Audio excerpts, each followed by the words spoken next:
Hi, Victory Nation. Welcome to Inside My Victory, a podcast about the church, leadership, and creativity. I'm Pastor Gene. And I'm Pastor Kelly. And you can follow along with this podcast and the notes we provided for you by going to my website, kellystickle.com. And when you have questions you'd like us to answer or subject matter you would like us to dig into, please email us at leadership@myvictory.ca. Yeah, I'd really encourage every leader, every pastor to take advantage of this. And if there's a question that's specific to your situation, you can email us that question. We would love to take it on. Again, you can email us at leadership@myvictory.ca.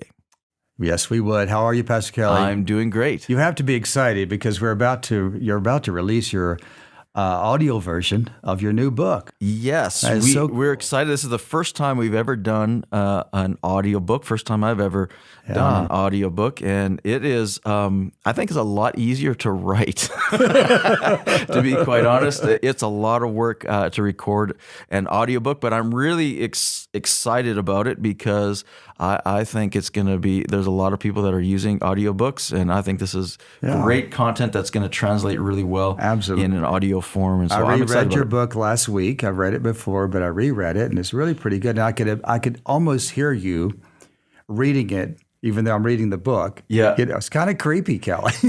Well, it can be even more creepy now because now I can read it to you. I know. In the audio version. Man. So, well, as I've reread it last weekend, I think that I have a couple questions for you because I want to dig into some of your thoughts. There's some really good stuff in this book. It was my number one book for last year. Remember? Yes, I do remember. Make a note of that. Yes.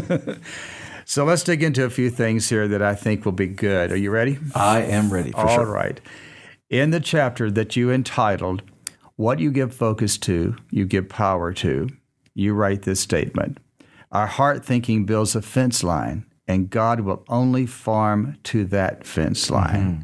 Now, this chapter is really foundational for the entire book, but let's get into how you came across this analogy.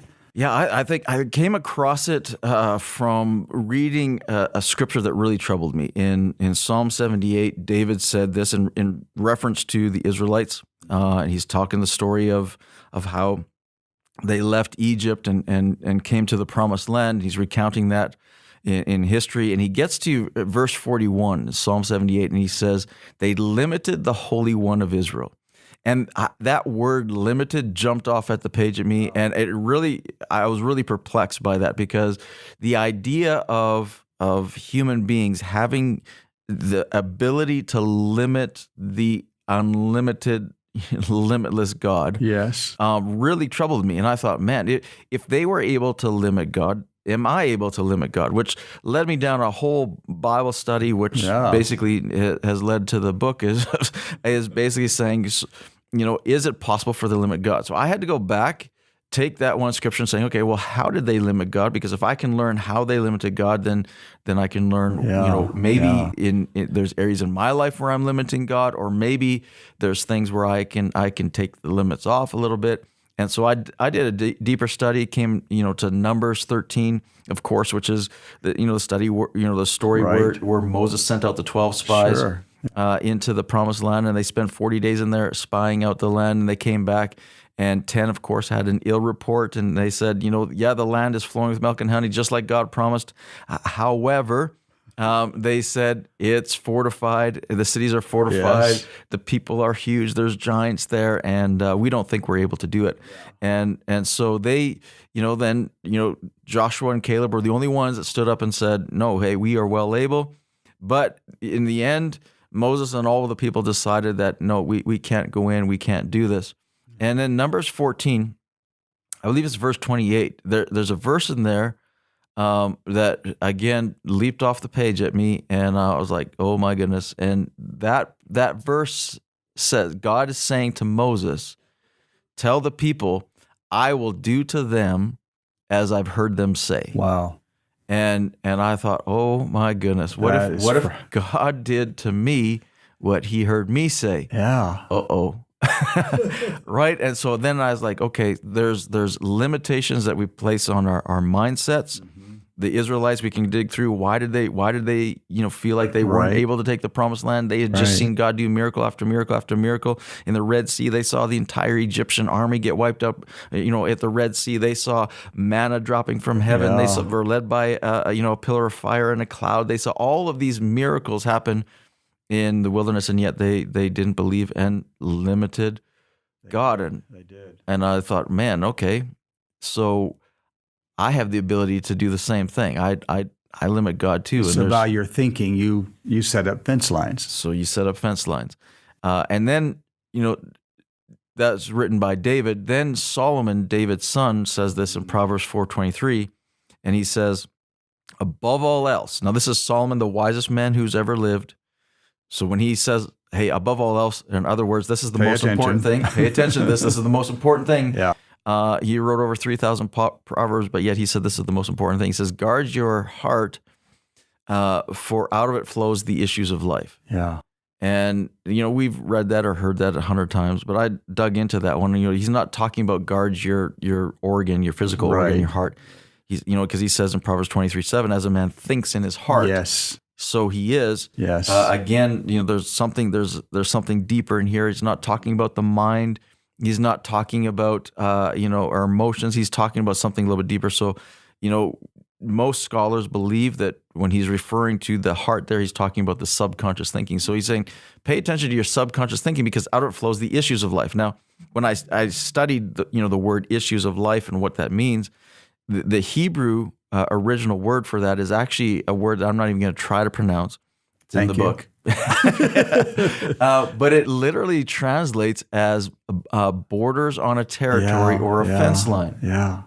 And so that's where the analogy of the fences came from. That is so radical. Yeah. The fence line came from is hey, above all else, pay attention to your thinking, your subconscious thinking in particular, because it's going to build a fence line around your life. It just gives us such a graphic way to see how our thinking expands or limits the availability of God in our lives. So that's a good, excellent chapter. Yeah. So that's kind of the foundation, starting part of the book, and then we spend the rest of the book, diving into, okay, how do we expand the fence line now? So if our thinking limits God, it's not that God is unable to go beyond. He is more than able to go beyond that.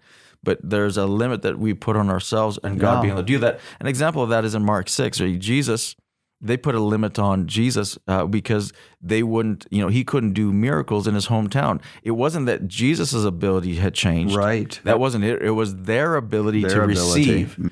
And their thinking and their perceptions of Jesus limited his ability to work in their lives. They could have seen the same miracles. I wonder how many sick people or how many people died within days of Jesus being there, knowing that their miracle could have been there if they had been able to change their thinking. So it's passages like that and going, okay, wow, okay, there's power in this. How do I take the limits off? How do I expand my fence line? And how do I let God do what God can do? I think in rereading through the book again, there's so many nuggets in there to come back to over and over again, because it's not like a book you read, okay, I've got that done. You really have to keep this thing in the forefront of your thinking. Yes. To see God do what he wants to do in your lives. I'll let you in on a little secret. I reread the book multiple times as a reminder to myself, even though I'm trying to figure all this stuff out too. I know. I was reading that one chapter. I thought, this is so good. I have to go back and reread this again. Yeah. It's so good. Okay, let's move on. Okay. There's another chapter that you've entitled Heart Change versus Behavioral Modification. Mm-hmm. Well, that sounds very highfalutin. But then you said that God created us more like thermostats than thermometers. Okay. So another great visual. Yeah. So dig into that and tell me what you really mean by that concept. Yeah, well, a thermometer can only read the temperature in a room, whereas a thermostat has the power to set the temperature in the room. So we're supposed to set the temperature around us, and that's how God's created us, right, to set the temperature, not to be dictated by the temperature around us. So I think too many people, myself included, oftentimes live by the circumstances or things around us, and we allow the circumstances around us to set the temperature in our lives. We allow, for instance, in church, we allow the faith of somebody else or the atmosphere in the room to set the temperature for our spiritual hotness or not, and that kind of stuff. And we allow oftentimes we live like, thermometers where we're just reading the circumstances instead of dictating it. Yeah. And so the analogy there is, okay, a thermostat dictates the temperature. And what my point in that chapter was saying, hey, our heart thinking, what Solomon says, our heart thinking has the ability to set the temperature for our lives. And why not turn that thing up? And why not let's go full on in that? Jesus said it this way in Luke 6:45, a good man brings good things out of the good stored in his heart. Yes. There it is again, in his heart. And an evil man brings forth evil things stored in his heart. So in other words, if evil things are coming at me, it's coming out of Jesus saying, we often say, well, I don't know, where did that come from? What happened there? Jesus saying, I know where it came from. It came from deep within your heart thinking. So if our heart has that kind of power, let's dial up the temperature. Let's set the temperature. I think the book is challenging on a lot of levels. Mm-hmm. And I think the visuals that you've created with fences and thermometers and et cetera is really good because it gives you a visual to hold on to and to remember. Right. So I find it really, really awesome. Very cool. And again, the church is the hope of the world. Yes. Because Jesus is our hope. Yes. And we're on this amazing mission to reach every available person. At every available time. At every available means. With the gospel of Jesus Christ. By creating churches that unchurched people love to attend.